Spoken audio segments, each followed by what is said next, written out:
Nous sommes de Dieu. Celui qui connaît Dieu nous écoute. 1 Jean chapitre 4 verset 6.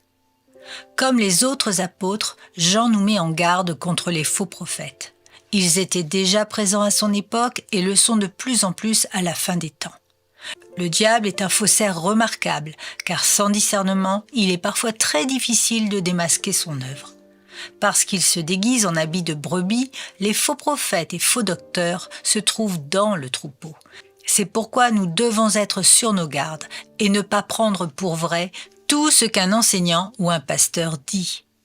Satan a utilisé la parole de Dieu pour tenter de séduire Jésus dans le désert. Et il continue d'agir de la sorte encore aujourd'hui, dans le but d'attirer le plus grand nombre à lui. Parce que la séduction est de plus en plus puissante, nous devons rester plus que jamais attachés à la parole de Dieu et vérifier ce que nous entendons. Plus nous passerons du temps dans la Bible, plus nous serons imprégnés de la vérité et plus nous serons à l'abri des pièges du diable. Beaucoup de faux prophètes séduisent partout dans le monde et des millions de gens les suivent. Certains sont à la tête de grands empires et d'autres sont connus mondialement par leurs mouvements ou leurs livres.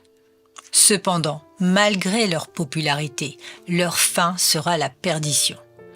Un véritable enfant de Dieu peut se laisser séduire pendant un temps, mais très vite, l'Esprit l'avertira du danger afin qu'il continue sur le bon chemin.